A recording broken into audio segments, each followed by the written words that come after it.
60 years ago, a family of astronauts got knocked off course on the way to Alpha Centauri and never came home. The show that told their story ran for 3 seasons, turned a warning about a scheming stowaway into the most popular character on television, and then vanished from the air without so much as a farewell episode. Most fans know the robot. Most fans know the catchphrase about danger. What most fans never piece together is how strange, how sad, and how quietly remarkable the real story behind the cameras actually was. This is the version of Lost in Space that never made it into the reruns. By the middle of the 2020s, only 3 of the original Robinson family were still with us. Bill Mumy, who played the boy prodigy Will Robinson from the age of 10, had grown into his 70s. Angela Cartwright, who played his sister Penny, was right behind him. Marta Kristen, the eldest Robinson daughter Judy, had crossed 80. June Lockhart, who played the family's mother, Maureen, lived to be 100 years old, dying peacefully at her home in Santa Monica in October of 2025. What made Lockhart's final years notable wasn't just her age. It was how openly she had started talking. For 6 decades, she had described her time on the show in the polished, grateful language performers use in convention panels. Near the very end of her life, the polish came off. She talked plainly about how cheaply the cancellation had been handled, about a business that used people up and moved on, and about the strange fact that a show about a family stranded far from home ended up creating one of the closest surrogate families in television history. That family kept finding its way back to each other for the rest of their lives. Bill Mumy, Angela Cartwright, and Marta Kristen showed up at conventions together well into their 70s, joking about the same director's tricks, the same wardrobe malfunctions, the same summer heat inside a soundstage built to look like the surface of an alien planet. It is easy to watch old episodes and see the silver jumpsuits and the rubber-suited monsters and think none of it mattered. It is harder to explain why 3 people in their 70s and 80s still make time to sit next to each other on stage 60 years after the cameras stop rolling. Whatever else happened on that set, something real was built there. Before Jonathan Harris was Dr. Zachary Smith. He was a boy from a crowded walk-up building in the Bronx, the son of Russian immigrant parents, a kid who spoke in a thick city accent and decided at a young age that he was going to invent an entirely different version of himself. He changed his last name as a teenager, trained as a pharmacist he never practiced as, built an acting resume through sheer will, and eventually worked his way through Broadway, television anthology dramas, and more than 100 stage productions before Irwin Allen ever offered him a role on a science fiction pilot. The role, as written, should have killed his career rather than made it. In the original pilot script, Dr. Smith was a cold, professional saboteur, a man who murders a security guard before the launch and reprograms the family's robot to kill the Robinsons in their sleep. He was designed to be despicable and written out within the first handful of episodes. Harris understood immediately what that meant for him professionally. A character who disappears in 5 episodes is not a job, it is a dead end with good billing. So he started changing things. Quietly, and then not so quietly.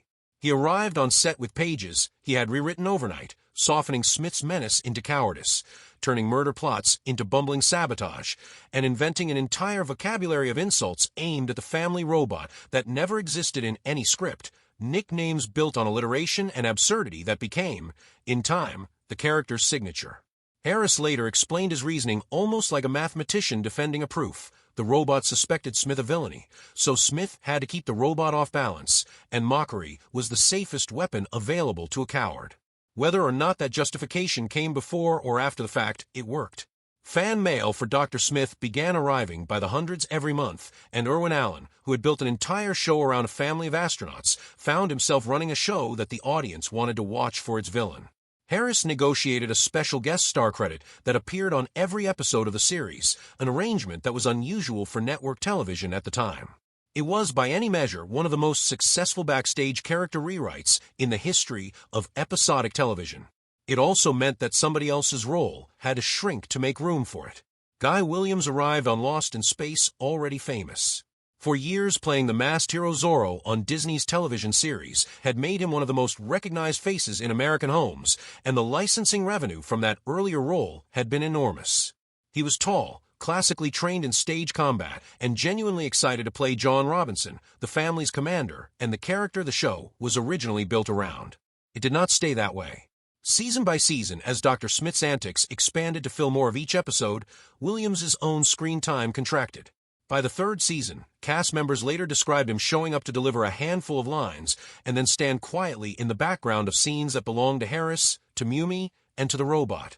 Mark Goddard, who played the family's pilot Don West, later said plainly that the show had drifted toward the robot and Smith, and that there were real hard feelings about it, especially from Williams.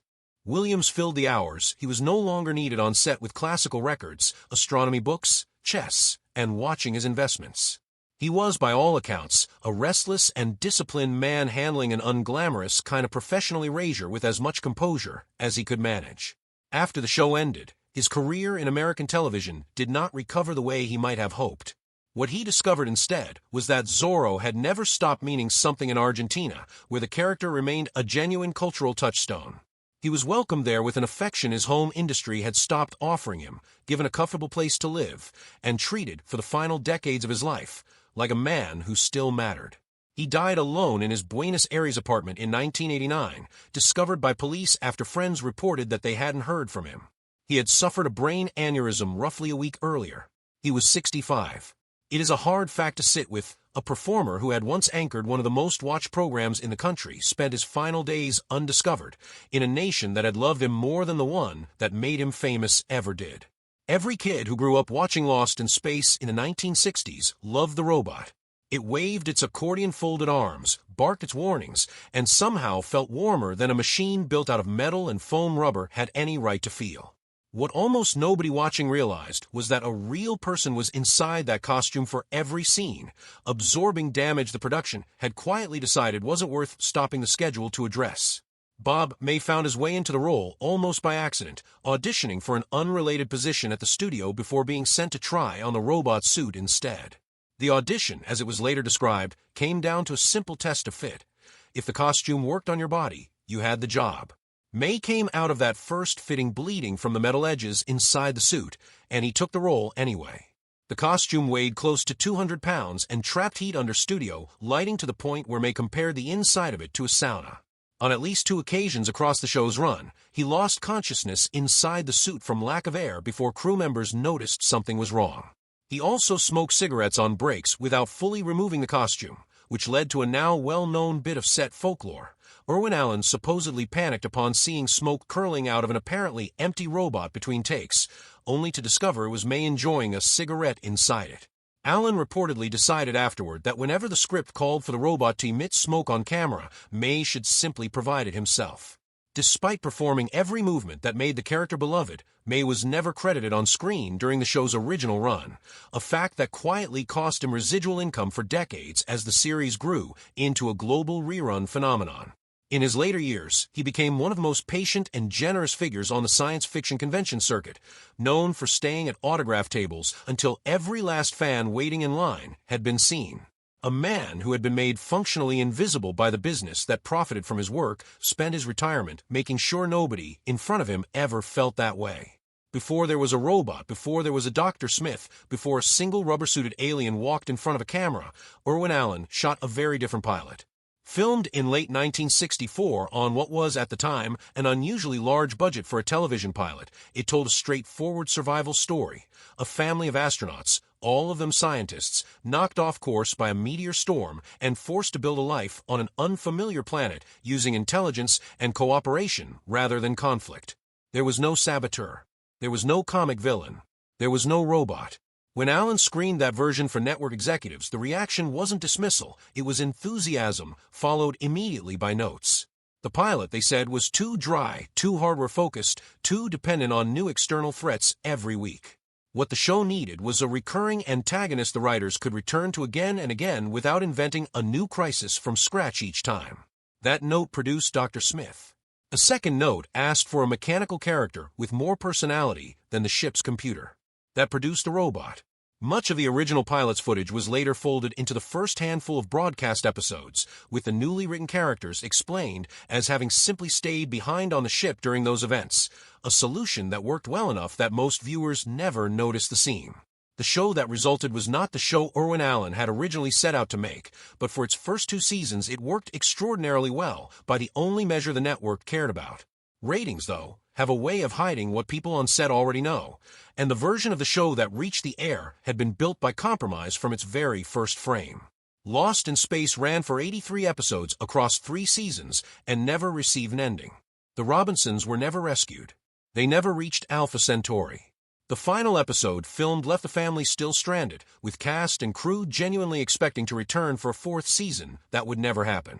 The cancellation itself came down to a budget dispute. The network offered a renewal with a meaningful cut to the show's production budget, and Irwin Allen refused the terms. Jonathan Harris later described the decision with a mixture of respect for Allen's stubbornness and real frustration at the outcome. The show wasn't canceled because people stopped watching it. It was canceled because its own producer wouldn't accept less money to keep making it. The way the news reached the cast was almost insultingly plain. There was no formal announcement to the actors, no meeting, no thank you. People found out from newspapers, from phone calls placed by agents, from secondhand word passed around a lot that had no more use for them. A 14-year-old Bill Mumy, who had spent what felt like his entire childhood on that soundstage, learned the show was over the same way any stranger might have, from someone reading him the news over the phone. By the time all of this became public knowledge decades later, several members of that original cast were already gone. Mark Goddard died of pulmonary fibrosis in 2023. Jonathan Harris had died in 2002 of complications following a hospital stay for the same chronic back trouble his character had spent 3 seasons complaining about. Bob May died of heart failure in 2009. The robot's original voice actor followed a few years after that. What remained were the survivors still willing, at the very end, to say plainly what the industry had never wanted said out loud, that it treated them as disposable long after it had finished profiting from them. The strangest part of the Lost in Space story might be what happened after the cancellation rather than during the show itself. Mark Goddard, warned privately by Guy Williams that the series could be a career ender, eventually built a second career as a special education teacher, working with students who needed him in ways ratings never could measure. Jonathan Harris spent decades afterward as a prolific voice actor, including a memorable role in an animated Pixar film, and famously turned down a brief cameo in the 1998 feature film adaptation of the show rather than accept a token nod to a character he had spent a career building from nothing. A planned reunion film fell apart when Harris died before production could begin. When Netflix rebooted the series decades later, the writers folded a quiet tribute into it. The new version of Dr. Smith was given a full name that combined June Lockhart's and Jonathan Harris's real names. Bill Mumy appeared in the pilot in a small role. Angela Cartwright played a supporting part in the 2nd season, and June Lockhart herself, in her 90s, provided a voice role in the 3rd season, a quiet, dignified way of closing a 60-year loop. What ties the whole story together isn't the robot, or the rubber suits, or the 83 episodes that never got their ending. It's the fact that the people who lived through all of it, the erased leading man, the stolen show, the invisible man inside the machine, the child actors who grew old together, kept finding their way back to one another long after the industry that used them had moved on. The Robinsons never made a home in the story. The people who played them never stopped trying to get back to each other in real life. That is the part of Lost in Space that 60 years of reruns never managed to show.